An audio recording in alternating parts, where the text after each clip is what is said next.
हाँ मुझे नजर नहीं आता कुछ. Ladies and gentlemen, welcome to another exciting show of Qtrix that is brought to you by Ilma University in collaboration with Rotary District International 3271 and is powered by Noman Group of Companies. Today we have a very special guest with us. Hi, this is Fawad. And this is Sarika Qureshi. And we welcome you to Qtrix.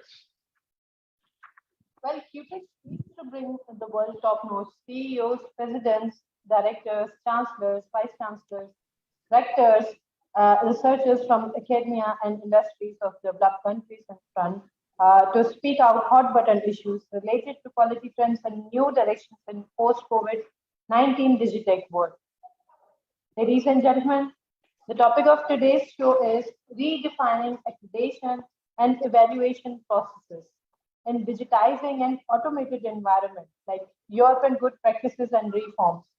And to discuss the important challenges of future internationalizations, we have with us today Dr. Olgun, who is Vice President of CEENQA, that is Central and Eastern European Network for Quality Assurance Agencies in Higher Education, Turkey.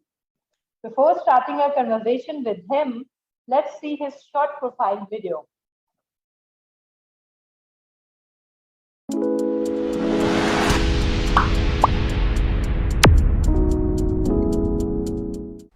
Professor Dr. Olgun Cicek, having 29 years of extensive experience in broad networking in Europe, Mediterranean, Middle East, Far East and in the USA, he is truly an international expert on quality enhancement and accreditation within global higher education. He serves as Vice President for CEENQA, Executive Board Member of ICA and YOTAC.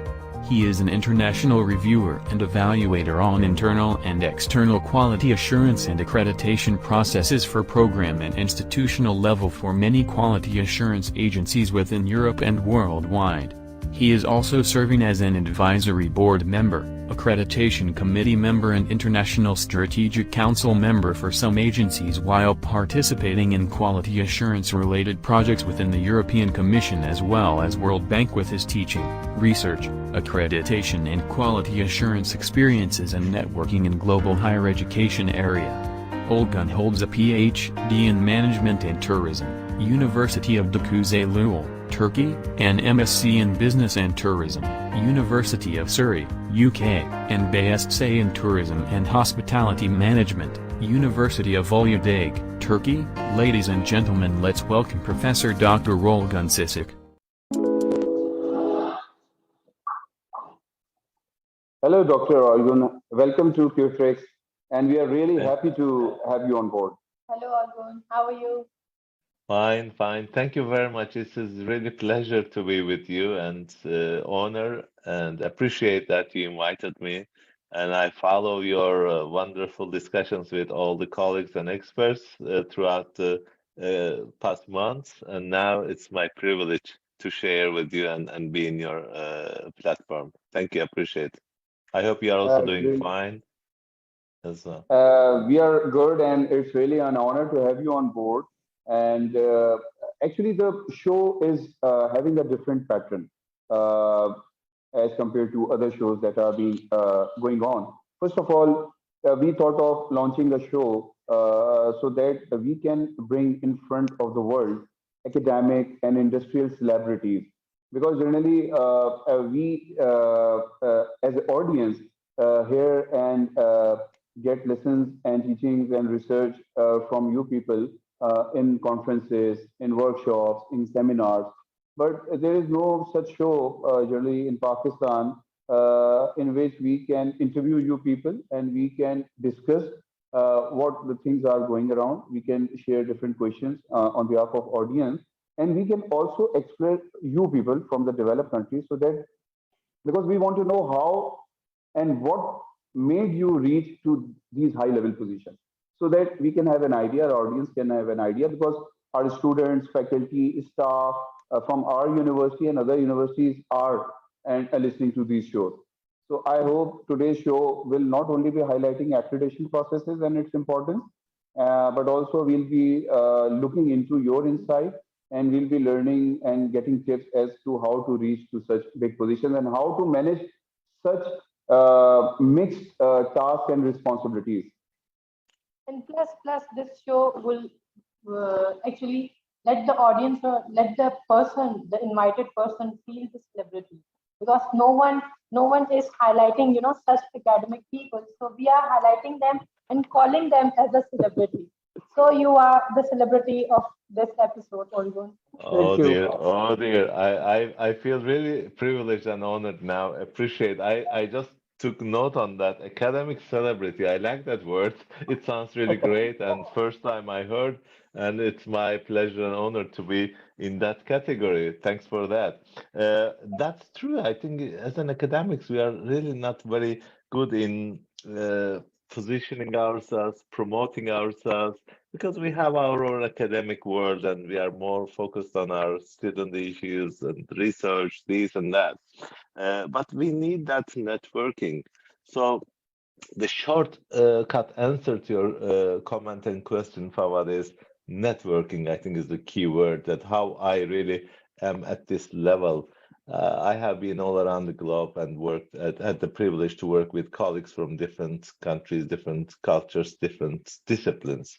So that networking really gave me a lot culturally, socially, personally, academically, professionally. We learn a lot from each other. So I feel very much really privileged to have those opportunities in places where I worked. And personally, I feel myself as a multitasker, as you said. So as an instructor or lecturer or professor, we have to be multitask. So we have to have lots of things going in at the same time. Name it research, name it thesis supervision or teaching and delivery assessment. So, and also we have to really serve to the community. We have to have some network associations and professional bodies. We have to engage and committees and so forth. Therefore, these makes us, yes, I agree that we have academic celebrities. That's true. And I also welcome and congratulate them, my colleagues as well. Thank you. Thank you. Thank you. Thank you. Really appreciate your kind word. Did you ever find a chance to visit to Pakistan? Unfortunately not, but I am very much curious to do so because I've got lots of friends and lots of good connections, including you guys, and we feel that Pakistan is our really friend and brother and sister country, so feeling very much in deep heart. Hopefully, we should do that soon. Yes, that's on my priority agenda. Yeah. Elma University is also organizing its next international conference in January 2023. So we are looking forward to invite you physically in Pakistan because you are also a tourism expert. Yeah, And yeah. Pakistan, northern areas are termed as the second Switzerland of the world. So we'll make such plans that we can arrange a tour for you to explore the northern areas of Pakistan and see what facilities and beauty Pakistan has. So it will be That an would academic as well as an entertainment trip, I'm sure. That would be great and my pleasure and honor. Yes, always. Yeah. Thank Thank you. you. Appreciate it. Yeah. Thank you. So the first question that comes into my mind as the topic that is going to be discussed today is what is actually the accreditation? And more importantly, uh, because now post COVID-19, we are in the digital environment. And generally, the accreditation processes that we used to have depict and shed light on the pre-COVID-19 phase that had more of physical interaction rather than digital or online teaching. So, what basically is the process for accreditation? What is accreditation, and how is it different from pre-COVID-19, where we used to have physical interaction, and now the post-COVID-19 that is mainly based on the digital environment?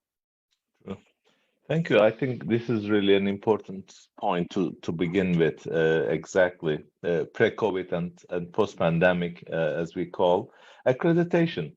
Now, accreditation is like cherry on top of the cake, or it's like a crown on top that you really show that you have something unique and different. It's like a seal approval of your quality. It is a third eye approach. It is a third party approval of your quality because it's same for personal level. I could say that I'm the best, I'm the best professor, I'm the best researcher, I know this very well. But someone has to really approve and agree and seal that yes, you are good. So likewise, when it comes to the higher education institutions, whether at institutional level as a whole or program level specifically, it has to be uh, scanned and approved that yes, everything is up to international standards and guidelines accepted globally or regionally or within the national context by the regulator, by the law or legislation. So why I'm saying this? Because we have got some universal standards and guidelines in order to assure the quality of higher education institutions and programs. And we have regional as well as national level guidelines and rules and regulations. So as a higher education institutions, we are not isolated from the rest of the world. So all of us trying to be internationalized. Therefore, we can not only limit ourselves within the national boundaries and requirements. So we have to check one level up at regional level and then globally at international level. We should say that we are a truly international level, high quality education institutions, and we can accept students from all around the globe. It's not also saying that but also proving that with your outcomes. So our outcomes could be our graduates, our outcomes could be our research and our service to society. So in all these areas, including the leadership and governance, including the teaching and learning, including the assessment part, uh, uh, industry stakeholders involvement, all these areas has to be components of this quality assurance. So when the whole picture really comes, bits and pieces comes together, the whole picture is finalized, and we could say that yes, now we can see the real picture, which is the high quality and accreditation on top of that. So there are things that we can discuss more, but I don't want to go much into technical details. However, can you hear? Yeah, sure. So Sorry, it yeah, was, okay. Let's put it this way. Um, Quality control, it's like tick boxing, which was a traditional model we started. Then we start talking about quality enhancement, going one step ahead and further. And now we are talking about quality culture, which is something that we have to really have all around us.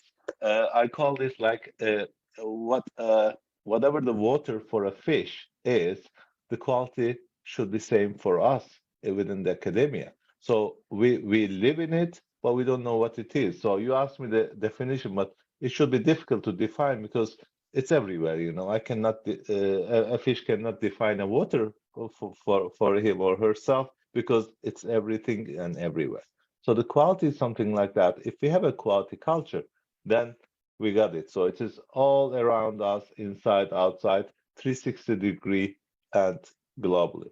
So that will give us a full seal and a crown, as I said, a label, seal, whatever we call it. So that's one thing. The other part is, yes, how was it before the pandemic and how is it now? I think that's really a tricky issue to discuss and find a solution or the right answer. However, as usual, we were doing this face to face, manually, and on a day-to-day practice before the COVID. The quality assurance process or accreditors have standards and guidelines and procedures to follow. Uh, if I just list the titles rather than going to details, but the institution has to have a self-evaluation report, and the accreditation body has to form an expert panel, a group of experts, and then there is a guideline and standards by the accreditors, whether national or international level. So you take the self-evaluation report of the institution and you try to compare and see the compliance of the general requirements within the desk research or some analysis. As a second step, you do the interviews. A site visit, physical visit is there. This is just to see that all is available in reality and in the ground as well, what is in the report. So when you go there, you interview with all the stakeholders, internal and external, from students to staff, faculty to management, alumni to employers, and so forth. As well as you also evaluate the infrastructure and the resources for research, for teaching and learning, library, accommodation, sports, and so forth. So once you have all these details, then you can really match the self-assessment report with the reality of the ground, and then you can align this with the standards and requirements of the country or the accreditors. So if this matches, we say, yes, you are accredited for 3 years, 5 years, 7 years, whatever it is. If not, we say, okay, yes, you are up to a level, but you need some there's some room for improvement. You have to do this, you have to do that. So maybe we'll have another round next year or within 2 years and so forth. If it's really totally out of context, then we say, no, you have to start from scratch. You have to prepare this, you have to get that. You need some infrastructure, IT support, blah, blah, blah, or faculty support. Then we do a re-evaluation. So this is basically, this was a typical process. And the face-to-face interaction and communication and physical presence at the campus or the premises was like a must. But unfortunately, with the COVID, this stopped suddenly. And I was in the US at that time, by the way, and even within the country, there were no visits and nothing at all. Even in the next door, you couldn't visit a university in the same city.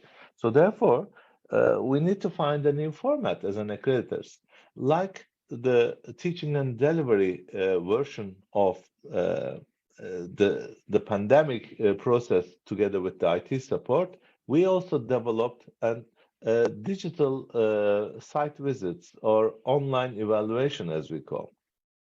So everything was possible to electronically submit, like the self-assessment report, the requirements and bylaws or guidelines of the accreditors.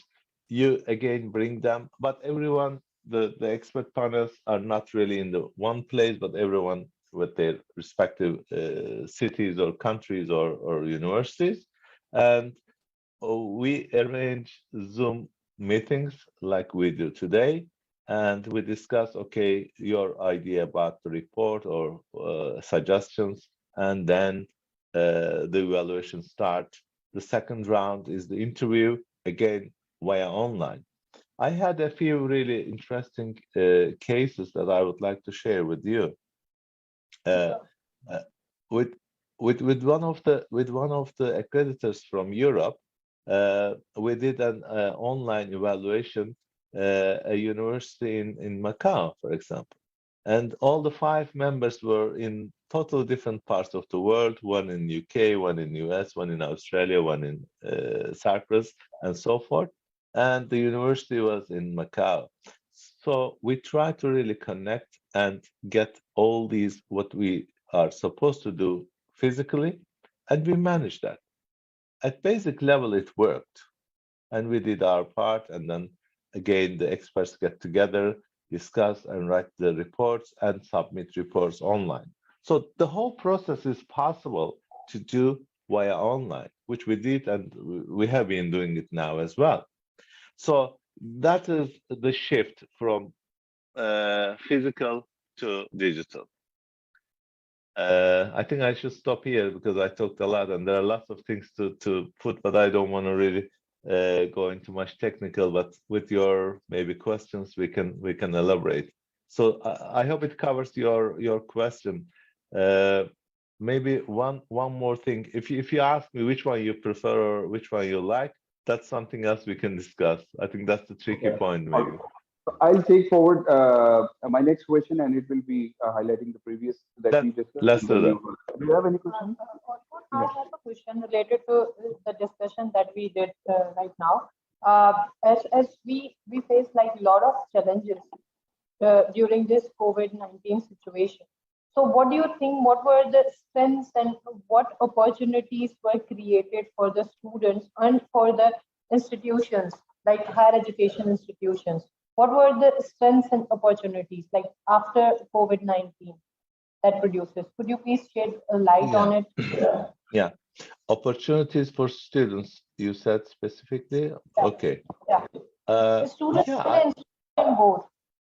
or general. Yeah, I think that's really an important point. We should not always really uh, see the empty part of the glass, but also we have really a full part of the glass after the pandemic. That's also I realized. We have lots of advantages and opportunities together with the challenges. That's true. Uh, for me, I think the hybrid model is an advantage that we can carry on and use the advantages of it. Imagine a student really with some genuine reasons could not really come to a country if an international student, or could not come to a class if a local student, but still have an opportunity not to miss that session or contribute to the class via online. That's what I meant by hybrid. So, uh, in terms of uh, time, in terms of time saving, in terms of the cost, in terms of efforts, and you name it. So those are the advantages for instructors, lecturers, as well as for students to have like plan B, to have like some options whenever they need to use. So that might be one part of advantage. Uh, Other than that, I think students are now getting a high tech, and they were really great using the technology tools. They are fully digitalized. This is something really gives them more flavor to get involved in their subject area, be more professional in their field. Uh, Not only that, but also it gives us access to international platforms and international events easily, quickly, and with sometimes no cost, which was not possible. As a faculty member, I used to go once or every 2 months a conference or seminar, but now I can attend 5, 10, 20 within a week and for free without moving from my city. So these are the advantages that as an academics we get, and I'm sure students have the same thing.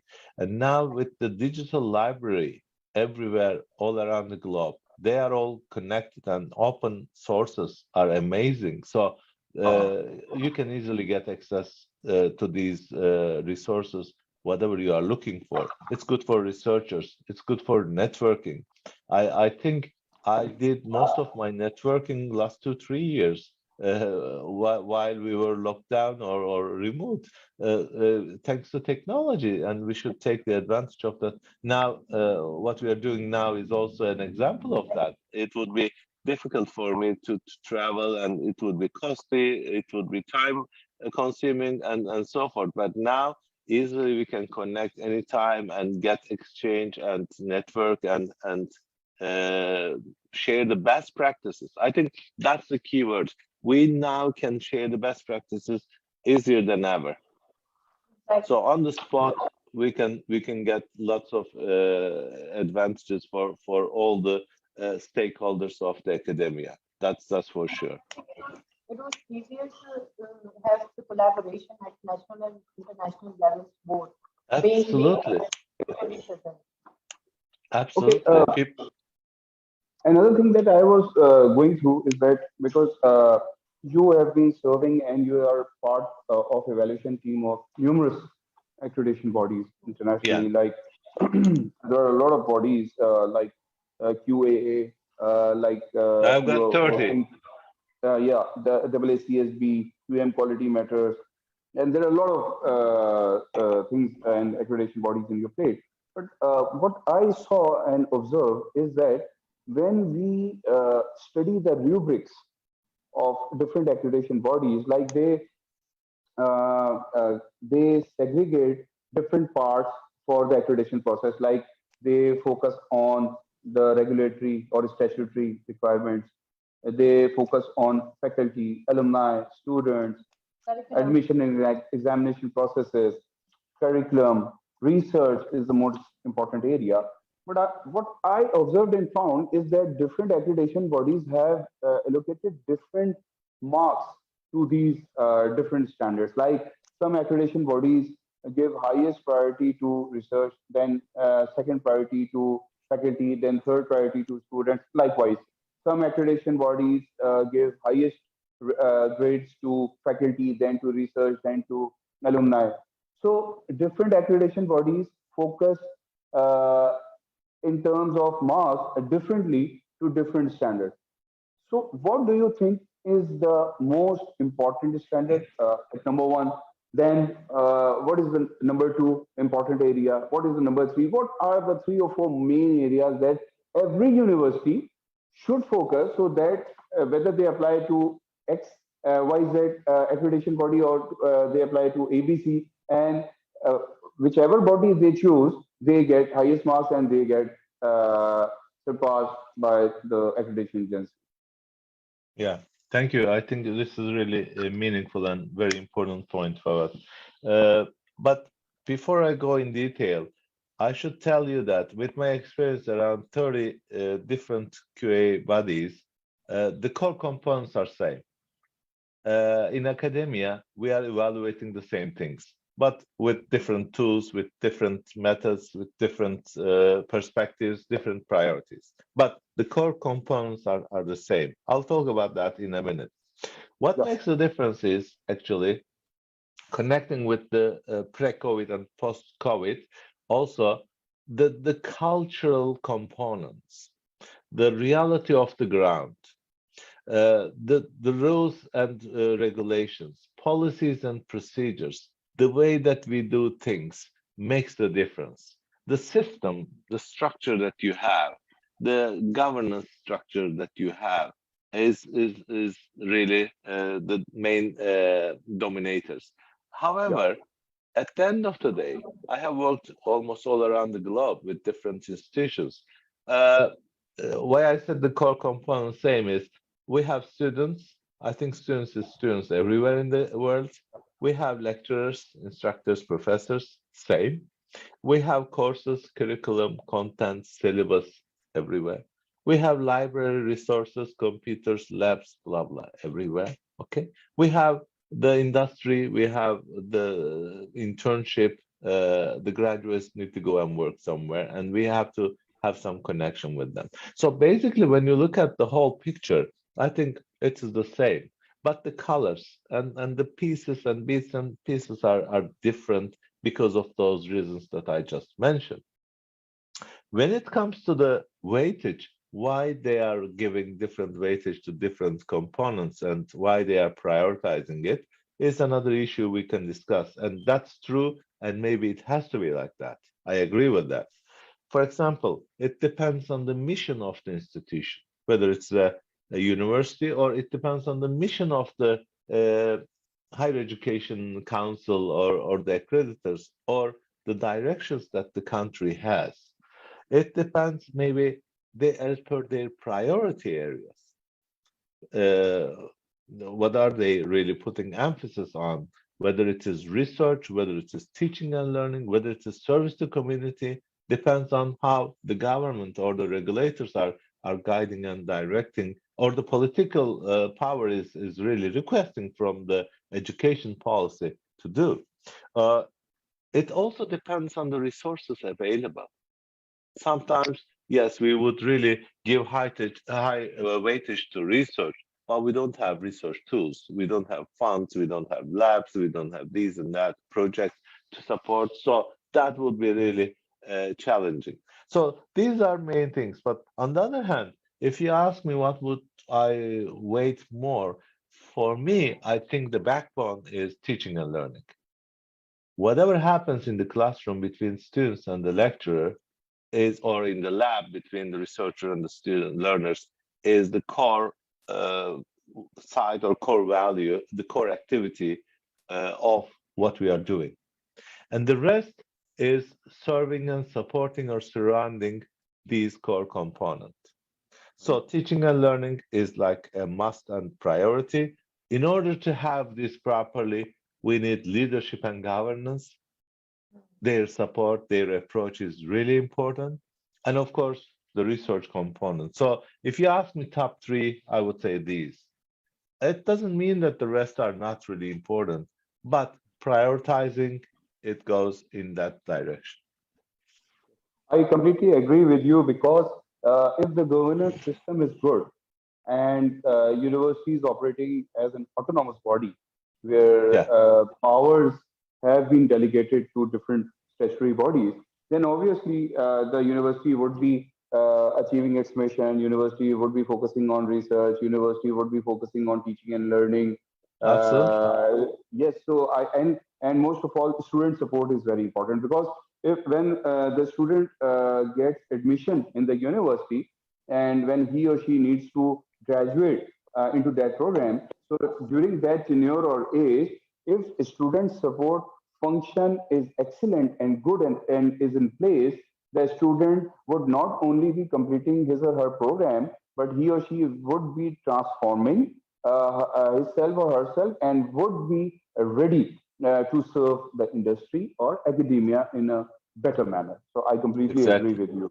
Exactly. And our students are, the final product. Every institution, every council, they have, around the globe have the same mission to produce such product. So if we, other than, the important core components, again, as we said, faculty, the teaching methodologies, and the Yeah, students, I think these three components need to exactly. be built more. All right. Exactly. Almost as we have seen, you're part of UDAC and CEENQA, right? These councils for higher education. So tell us about these organizations. What they are doing, how they weight, what are their standards? Thank you. Yeah, yeah. With UDAC, it is like a higher education quality body and regulator, accreditor in North Cyprus. I worked about 7 years there in total. Let's say it is really the application of the policies and procedures and the guidelines related to the quality assurance and accreditation. It is like uh, aligning the higher education institutions as per the required obligations and with the international standards. Again, the ultimate goal is, as you said clearly, to make sure that the final product and service, whether it is a graduate or a research, is up to an international standard. So we are quality, as we are quality assurance agency and body, we try to really make sure that everything is aligned with the international standards. So we were doing that on a regular basis.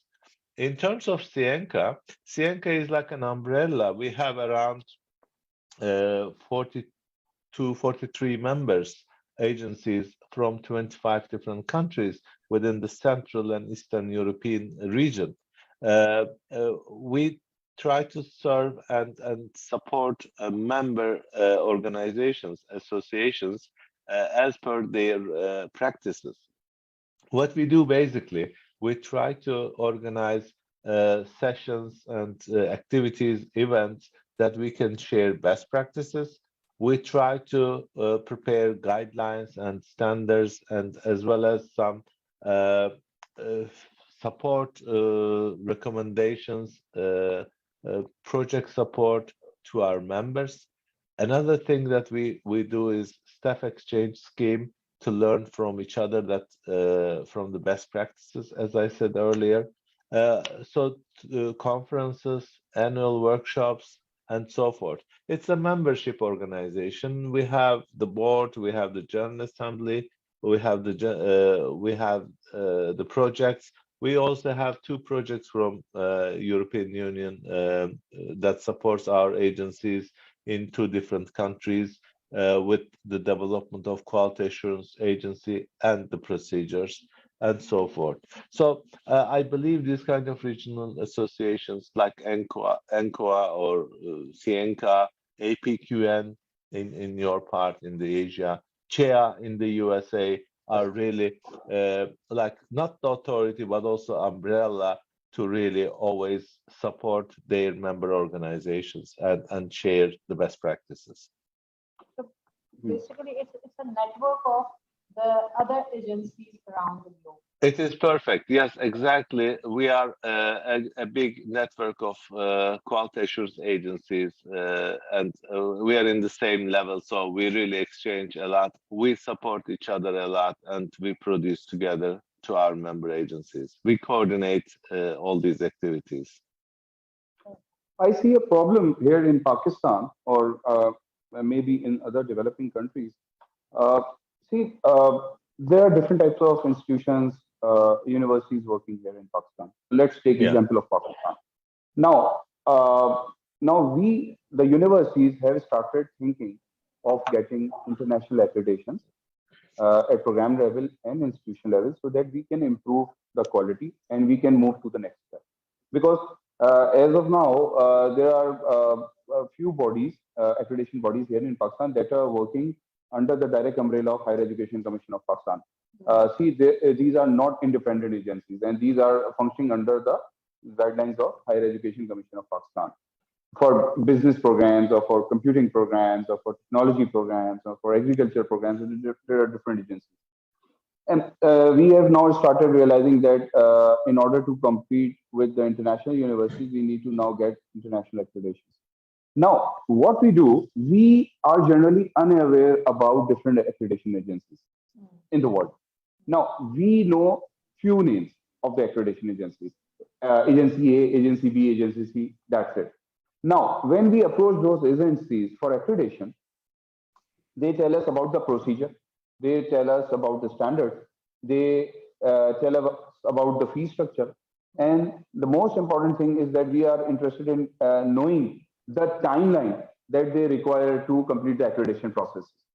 Now, when we check the timeline, it starts from 5 years to 7 years, 8 years.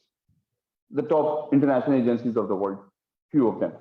And when we hear the timeline, we drop the idea and we again get back to our old work.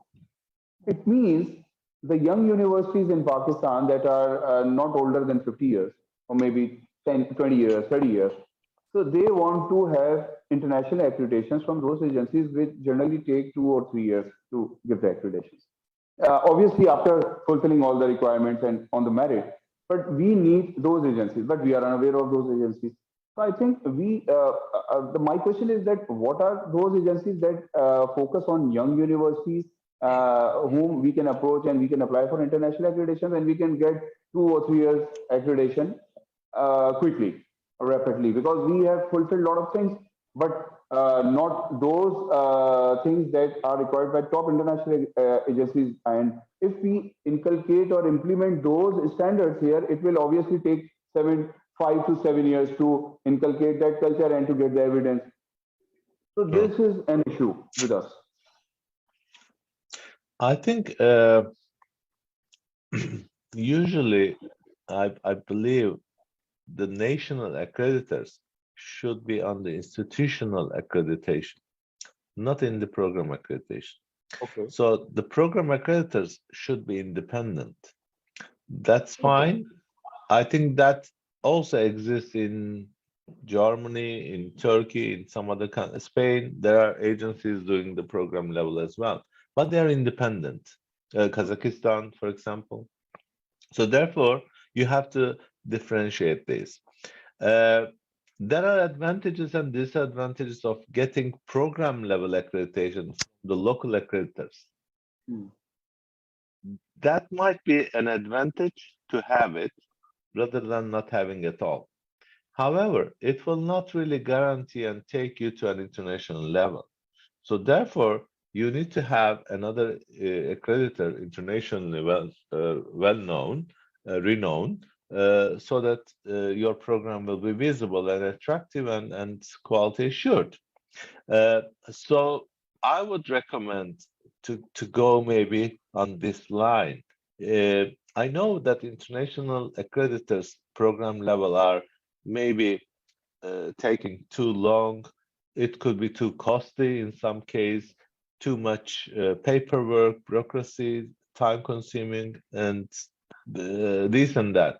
However, in the long run, once you have it once, all the infrastructure is set and you achieve that level, then the second cycle, third cycle will be easier, quicker, and better for you as well as a university. So I strongly recommend that international accreditors, whether institution or program, institution is not a must, but program is a must to go for international level.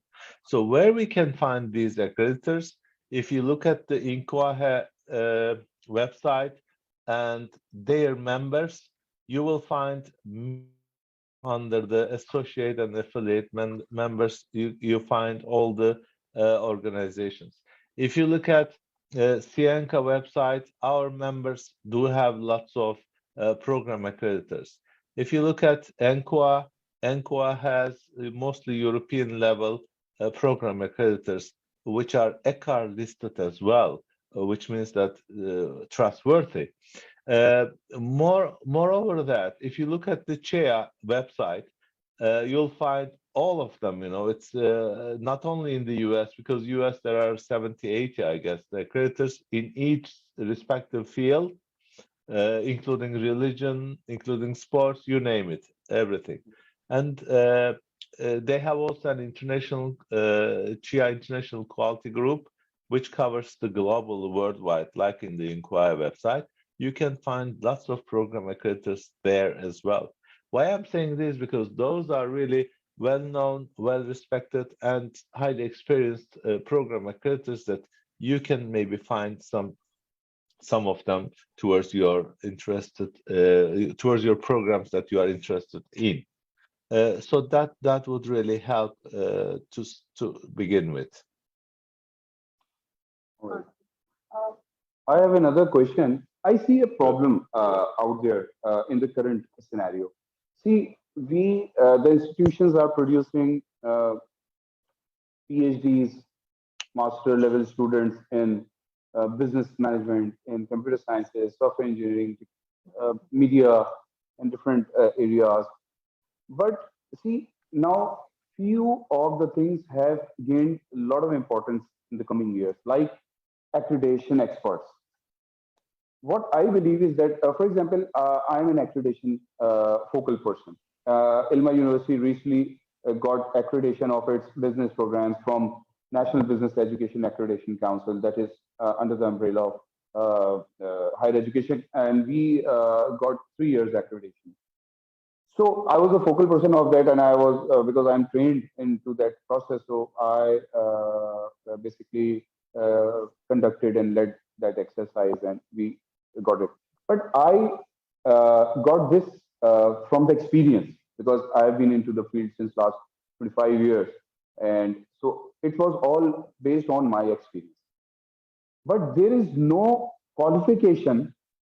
For example, if I want to do PhD in accreditation, the process so that I can get an expert. So there is nothing, no degree program being offered. I don't know. I think internationally it is not being done. Or for example, I want to do PhD in curriculum development, curriculum management. There is no such degree program. normally we have quality assurance departments who are on board in every university for the accreditation. So we want to, I think we want a separate qualification for it. I am a quality expert because I got an opportunity to work for the quality department. So I was being trained in through workshops, different visits because I was handling different visits. So I got the experience from there. because experts come, but it is all based on the experience. But there are no qualifications being offered, although these areas are very important for the future. Yeah. What do you say about this?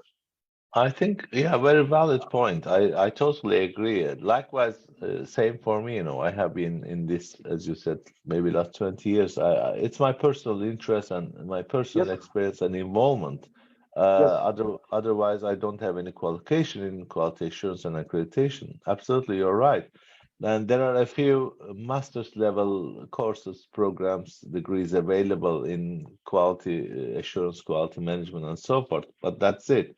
And those short courses and certificate programs are really not at that level what we are talking now, because this is yes, a technical issue and process. I mean, reading the Qtrix, writing the reports, and even the interview, preparing the questions and reading the self-evaluation reports, preparing it, everything really needs some skills and qualifications and maybe experience as well. That's for sure. This area is really, unfortunately, it's empty and gray. When it comes to the quality assurance unit or commission or expert or responsible coordinator, whatever you call it, this is really a little bit strange. The universities, I should not really generalize, but at least in our context, in this part of the world, they say that, oh, yeah, we have a quality assurance department, let them do it. We have a quality assurance coordinator, he or she will take care of it. It's not like that. It doesn't work that way. So it has to go through the whole institution and the whole unit within the institution. Otherwise, you cannot assure the quality, and you cannot rely or leave it only a few people or a department to make sure that the university has the quality. So this is I think, dilemma and the wrong approach. People really see this as a burden, as an extra work, and they don't really realize or understand the value of quality assurance accreditation for their work and for their performance and for their future promotion or developments, whatever they are intended. So we have to really give awareness on the advantages of quality assurance for the whole, not only for a department, for one person or one faculty. That's a cultural issue as well, but I believe the leadership should also put some effort on that to make sure that it's really across the board, the quality assurance culture is available. yes. And I totally agree, because the quality starts from the watchman that is on the gate of the Yeah, university. The quality absolutely. mechanism, if you want to know about the university, you can simply ask and take interview from the watchman that is standing outside the university gate. Exactly. I think that's the point. Now, if we go back to your first question, before and after pandemic, the only Yes, difference that I see, I don't really get the culture, the feeling, the sense of the reality of the ground if I do it virtually. When I go to a university, as you said, the moment that I enter, I talk to a student, meet with a staff or a faculty, I can see what's going on there. But yes, now with the virtual, that's really challenging. It's not yes, possible. That's the yes, main difference that we are yes. experiencing. But I think True. a lot of research is being conducted and done on online teaching and learning. So with the passage of time, or maybe after 4 or 5 years, we'll be having more better rubrics, more better indicators, because it requires a lot of research now. And I think a lot, Yeah. because you are conducting online visits as well. So Yeah. after every visit, there must be some indicator being improved or developed. So I think with passage of True. 4 or 5 years, we'll be able to improve. And somewhere I Absolutely. read, Yeah. Olgun, somewhere I read about like assessment and evaluation technology is getting disruptive these days. Yeah. I I'm think that's not really wrong. Yeah. one of, As you yeah, one of, Yeah. sorry. continue, please. That's, I This is think, one of the one of the most challenged. most challenging, one of the key points, like as you said, from entering into the university while we are interacting right now, we cannot observe, we cannot evaluate the way we used to earlier. So Yeah. technology in the terms of this evaluation, I think people call it, students call it, or the parents who are sitting at home, they call it as disruptive. So what do you want to say on it? Uh, I think that's one of the most challenging for us, the assessment and evaluation part. Like as an accreditor, we do. I'm sure the teaching and learning wise, the assessors, the lecturers have the same thing. We did during our audits or evaluation of the universities. That's the area where there's really a gap. When we ask them, how do you assure the quality of the assessment method that you implied, how did you make sure that students really did answer himself or herself? And we really couldn't get the exact or real answer, or it was not really justified, or there were no evidence of that. Sometimes it is the digital divide is a problem, the connection problem is there, audio problem, visual problems that they mentioned. Sometimes the camera is only focusing on the person, but you don't see the surroundings, what's happening, who is on the other side of the computer, and so forth. Or how about the mobiles and other equipments? In technology, I don't really think that there is a concrete solution that you can stop these. If there's a will, there's always way to find that. And I think students are really digitally savvy, so they are really clever and they find a way to get around. In terms of in this part of the world and in Europe, it's much more sensitive, I guess.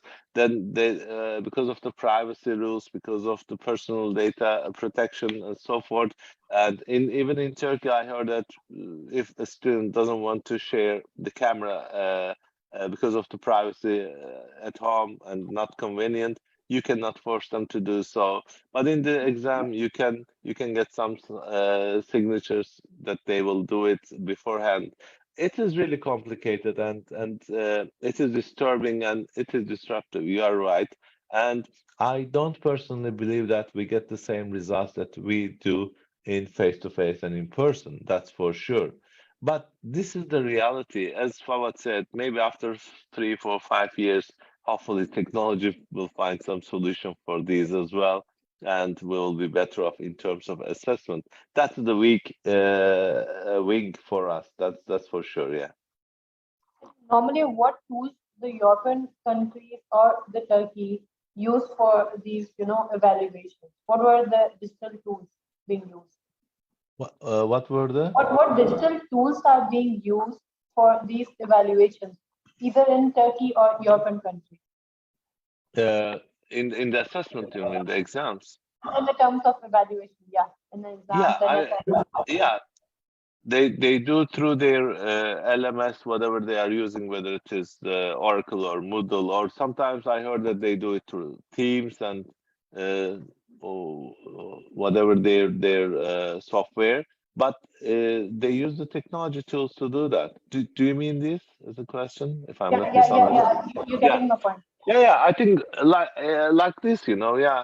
Yeah. The faculty or the instructor is doing it on a one-to-one through the computer and trying to, and the IT support is really important. And I get to know that they get a really good support from the IT guys, that they put some tools that students cannot really shift to another Google page and to get search, blah blah. So there are some ways that they use the firewalls, whatever they call technically.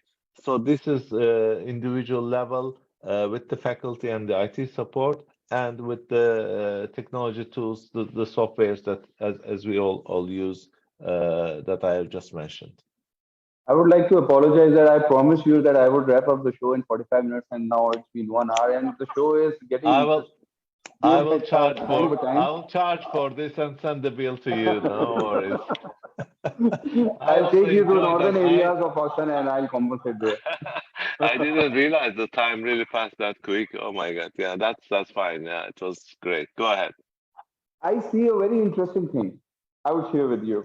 See, you uh, you completed your bachelor's in tourism and hospitality management. You did your master's in business and tourism. You did your PhD in tourism and management. But you ended up with your career as a quality expert. True. So there is a 360-degree difference between both the fields. So Yeah. how did you got the chance? How did you enter into it? Was it by choice or was it Uh, by luck or opportunity? Did it all happen? Thank you. Yeah. The first thing, there was no degree that I could do it in quality assurance, so I can say myself, as we discussed. That's what that's no, I was not really intended at that time. Anyway, it's a joke. But afterwards, when yeah, I think I realized that I am a person for quality assurance or evaluation. So when I really had the first experience, I should say 1996, we got this ISO 9002 certificate in our institution when I was working as a faculty member. That experience really gave me a lot that I should be in this field. I like standards. I like the how to say things to be organized and well structured and patterns and processes. So I realized it's good for me. Then in 2001, when I went to Cyprus, we got one certification. At that time, it was called accreditation, a TEDQual from Tourism Education Quality Assurance from the World Tourism Organization Thames Foundation at that time. And I was personally involved, I should say maybe 8 months or 10 months on this project with a team of 8, 10 people.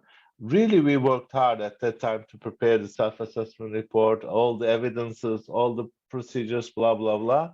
So that time was my breaking point that yes, I'm a quality assurance and accreditation guy. So I did it well. And in one go, we got the accreditation. So I was really honored. And I said, okay, yeah, this is an achievement. So uh, I think after that, 2002, I guess, I start to this direction. Uh, and also in other universities, I always try to set the standards and work for these areas and prepare from the other side of the table. So I was in the university side. But then when I moved to this side, I realized with all these 10 years, more than 10 years experience, I'm ready for that. So now I can apply and implement and be a practitioner. So I really did that, not only national level, then I find myself international level. I am a quality assurance and accreditation expert, which I'm very much happy and glad, and I really like. And I learn every day, every visit, every occasion when we go somewhere, when we meet with some people in the university or with our colleagues.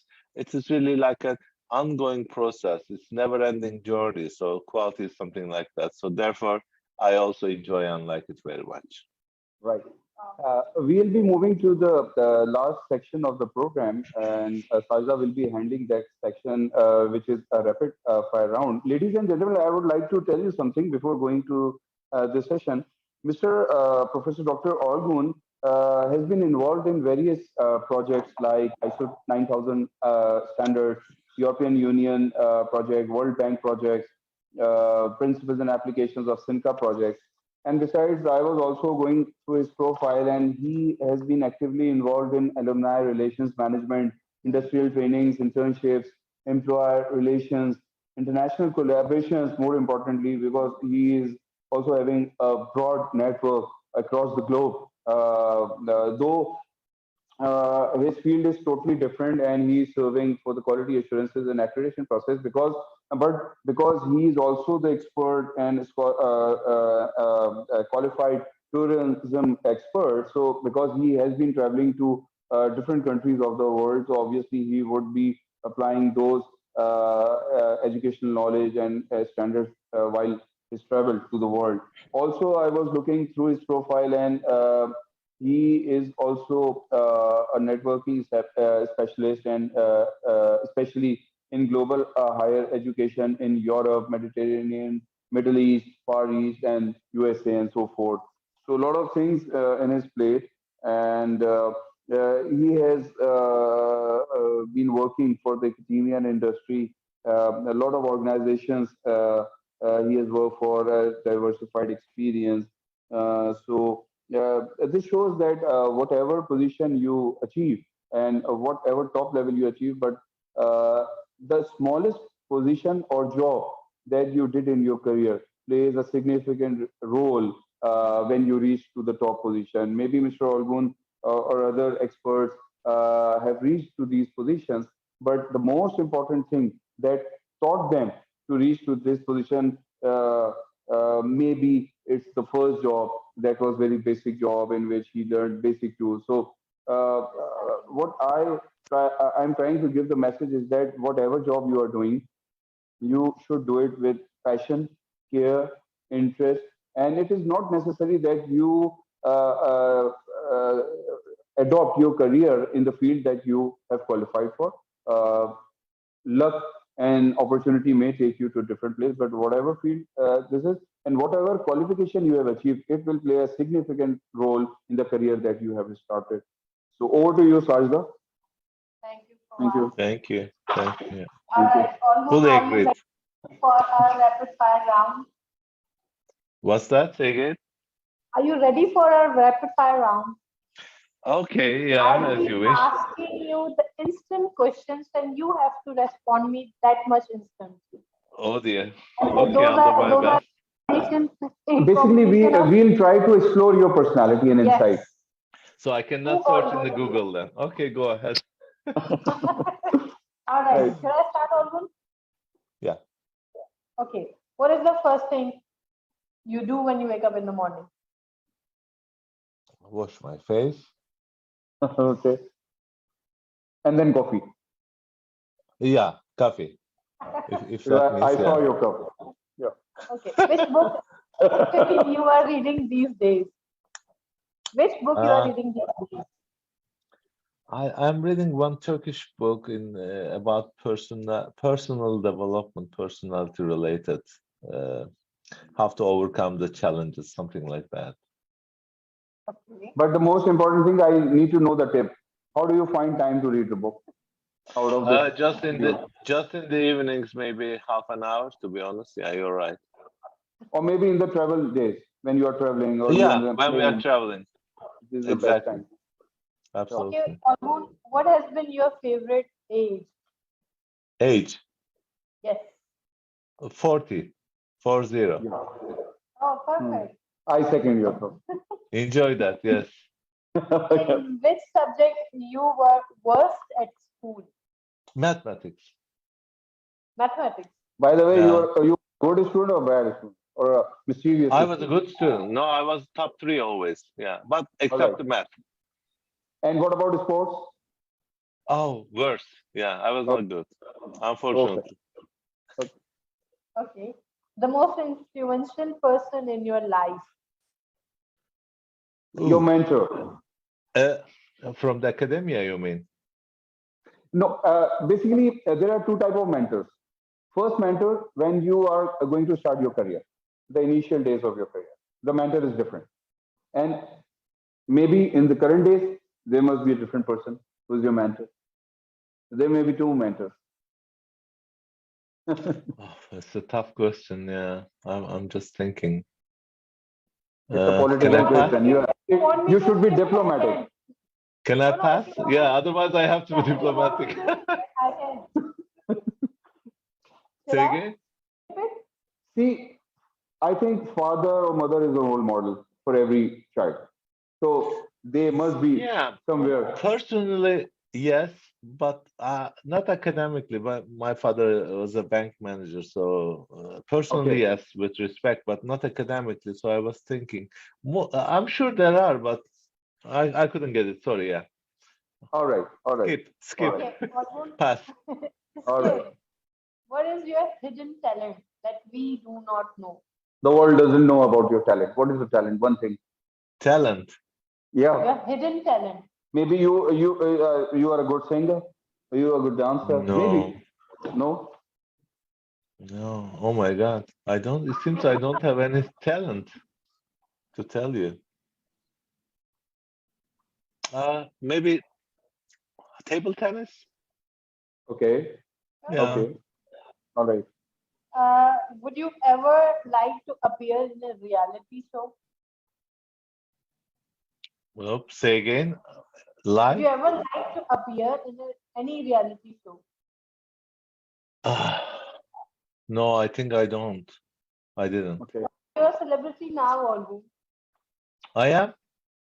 You are a celebrity now, so you Yeah. can. So I attend your show. So Yes. Yes. thank Yes. you. Thank you. It's so I can say yes afterwards. Yeah, that's true. One person you are afraid of still now. Afraid of. I don't recall. Okay. Okay. Okay. Okay. Olgun, if you got the chance to travel in the past or in the future, which one part would you choose? The past or future? Future, Okay. Future. Okay. for sure. Okay. What are the least likely three words that would use to describe you? The three words to describe Olgun. Uh, Stingy? Okay. Definitely I'm not. Uh, Rude? Okay. You said not describe, isn't it? No, that the words that describe you. You. Three words. Describe. No, Yeah. sorry, I thought the opposite. Oh, no, no, Well, I no. was astonished you are not Okay, rude. And how generous. can you? No, no, I thought the opposite. Generous, Okay. Okay. kind, and friendly. Are Good. they so similar? Okay, yeah. And you are humble as well. You got a 10 out of 10 on it because we have Hey, observed all these three words. in thank you. you. Wow, appreciate it. Thank you. Okay. Okay. Okay. When working from home, do you work consistently or take the several breaks? I take breaks, yeah. I Okay. take breaks. I like that, yeah. And your favorite part being at home while working? Enjoying Favorite coffee. Favorite part? part of being home, working at home? No, eating dinner. Eating and having coffee. Yeah. Your favorite color to wear? Favorite Favorite color to wear? Color. color? Your favorite color. I think I have it today. Yes, brown. Yeah. Okay. Right. Ah, that's not a coincidence. You see? Wow, this is an evidence. As Yes. a quality assurance accreditor, I can say I have the evidence. Brown, yeah. Thank you. Okay. One destination you would wish to travel? One is Singapore, Pakistan, the other one is. Singapore, and on the way to Pakistan. Yeah. Wow. Now That's a diplomatic. diplomatic answer, by the way. Exactly. Okay, the Okay. last one. The last one. What is your favorite childhood memory? Childhood memory.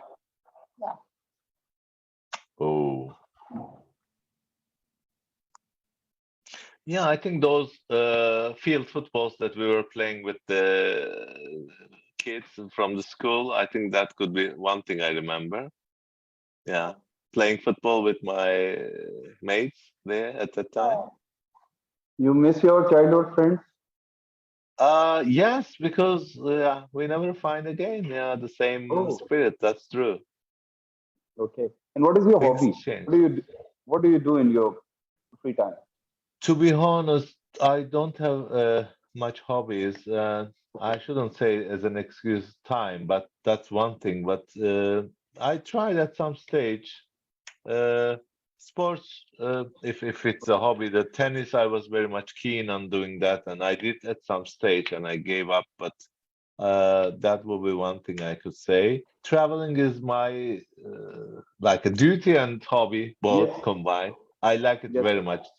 I definitely would say traveling, yeah, because I learn a lot through traveling and networking, yeah. So do you watch movies? I do, yeah. I think Okay. I like watching movies in the evenings whenever I have time. What type of movies? Action, suspense, thriller, Comedy. fiction, No, scientific? I think futuristic could be one. Not much action, but those how to say the uh, adventure could be another Okay. one. Yeah. Do you watch Turkish dramas? Because We Pakistani have people are really really fan of great those dramas. Yeah, actors. They are very famous all around. And yeah, we have two, three regular that we watch every week at home. Yeah, we do that. I think they are getting very popular, isn't it? Yeah, all around the region, and they are good, Which type? professional. Some Okay. movies are really getting very popular. The Turkish serials that they have on Ertuğrul, I TV. guess. Ertuğrul, how does it pronounce? We used to pronounce it Ertuğrul, but I know it is not Ertugrul correct. Gazi. Ertuğrul, Yeah. Ertuğrul, very famous and yeah, one of that. Exactly, yeah. That series It's has got a really great hype here in Pakistan. And see, is it? what I personally know a few things. Few of the businessmen and the investors here in Pakistan have now collaborated with Turkish industry, and they are giving a joint production of new upcoming Turkish dramas. And yes, Wow, and I know a few friends of mine who have invested and who are working with those actors and bringing up a joint production. And the other thing that is would that be I've seen that Turkish government is quite concerned with spreading education in Pakistan, especially because both the countries are having a yeah, strong bilateral relation. So yeah, Turkish Foundation here is working in Pakistan, and great. they also visited Ilma University, and they are doing a lot, and they are also focusing on establishing new schools so that they can prepare students and they can then send them to Turkey for higher education, and they are basically preparing future generations. So The uh, schools that are named as Paktur schools Park Turk School is there, here which in is working in Pakistan. Pakistan. It has a lot of branches. My siblings did the schooling from there and they know the Turkish really well. So I want to Good. appreciate Turkish government because they are doing a lot. They are boosting our media industry as well by bringing those dramas and actors. And a lot of Turkish actors Yeah, have visited Pakistan really, and they really like the people and the country. So I really appreciate through this program. I want to appreciate Turkish government for we this have a good all the cultural support to Pakistan. relations as well. So yeah, Yes, always. Why We not? will, yes, and we will be the first ones to introduce the academic celebrity here in Pakistan. yes, yes, yes. That So would this, be Wow, you. that yes. thank So you. the My thing that we pleasure and want. honor. Yeah, I really like that and appreciate that's really fabulous. Yeah. I think yeah, we sometimes we should appreciate academics as well, isn't it? Yeah, Yes, that's a good Yeah, yes. start. And now because COVID is over, now our team is preparing to move around the world, and we'll be then conducting live interview sessions physically. And we are also Perfect. planning to visit Turkey, Most so we'll be welcome. conducting your live Well, interviews there. we will be happy to welcome you here and host you. Yeah, why not? Always welcome. Sure. That would be Yeah, great. thank you so Yeah. much. Thank you, My thank all you. right. my So pleasure. what message you would like to give to our audience, or faculty, or students, and the Pakistani people?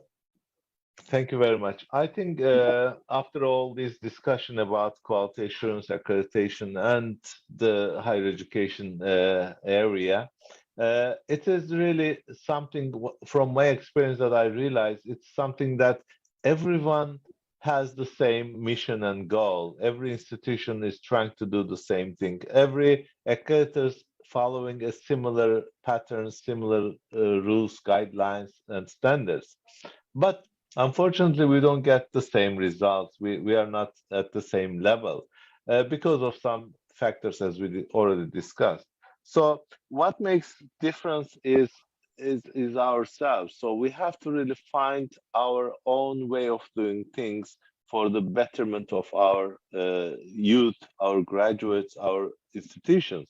So therefore, I know that in Pakistan, most of the higher education institutions, most of the individuals like yourself and your universities are doing great jobs. And once you Thank you. really show that you have something valuable, and the outside world really see and takes it and accepts it.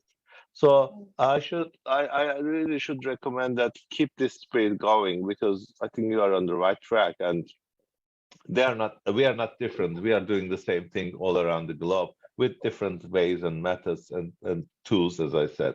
So therefore, the academia is university is universal. So it's not really isolated within its own boundaries. Therefore, we have to open our doors to our friends, colleagues all around the globe, and I'm sure we will learn from each other and we will have a better achievements. And as you said, the products, the end service, the end graduates are our values that we have to really take care. The research outcomes, our contribution to society, and I'm sure that universities are valuable all around the globe, and likewise in Pakistan, that contributing to their local development, local community, and the whole country. So uh, let's get this spirit all together, and these kind of platforms really is good to share and learn from each other. I also appreciate having me, and I really enjoyed, and I learned a lot and heard a lot, and we really exchanged some valuable things with our audience, and I hope this will serve for the purpose, and looking forward to meeting with you in person here or there soon. Yes, Thank you very much. inshallah. And you would appreciate the fact that I was speaking to Mr. Phil Batchy, who is the Chief Knowledge Officer of Yes, Science Higher Education, yes, and he told me that Pakistani universities have really improved during the last 3 years. Uh, the recent ranking that has been announced by Times Higher perfect. Education last week, 63 Pakistani universities appeared on that list, and Ilma University has been placed number 3 in private Wow, sector universities of Pakistan by Times Higher Education Commission. Uh, congratulations. yes, thank you so much. And we have been placed the best university in Sindh. Sindh is the province of Pakistan. So we have been placed number 1 in Sindh and number 3 in Pakistan as far as the private universities are concerned. So this is an achievement by Perfect. Pakistani universities, and we are trying. And it is only because of you celebrities, because we are listening to you, we are getting your insights, your best practices. We are learning from those practices, and we are applying, and we are getting results. Thank you. Uh, uh, Appreciate that. Thank you. And last thing, what is your feedback about the show? Because we need to improve this show as well. By every program, we are trying to improve the show. So, what is your feedback or criticism about the show? How can we improve this show? I think I find it very much friendly and smooth and interactive. Yeah, I think it's fine. I don't have any comments or any negative points to remark, so I could just thank you guys. You really made everything very much a warm welcome, hospitable, and nice words and good questions. And it was really going like a smooth transition from academia to qualifications and to the personal level. So those questions were most difficult for me, but I think we managed that. And you also praised your guest, and that's really appreciated. That to be called like a academic celebrity is really Yes. meaningful and appreciated. Yeah, congratulations! You did a great job. So appreciate that. Thank you. Thank you, sir. Thank you. And on behalf of Ilma University, its Board of Governors, our Chancellor, Honorable Mr. Numan Lakhani, all the Vice Chancellor, the Deans, Directors, we wish you good luck, and we are Thank you. thankful to you for speaking out so loud on the important area and giving us time, and really appreciating our university and other universities and the Pakistan for their development. And My this is pleasure. the time to Give wrap give up the my show. regards to all as well, to respective rector and all the team, and appreciate that. Really great. Thank you very much, and hope to see you Thank soon you, again and in other occasions. thank you. Yeah. And ladies and gentlemen, Thank now you. it's time Thank to you. wrap up the show. Today, our guest was Professor Dr. Olgun Cicek, who shared his best practices with us, and we would be benefiting from his experience and the areas and guidelines that he provided. Until next show, but take good care of yourself. We'll be back with another exciting show with another academic or industrial celebrity. Until then, take care of yourself. Take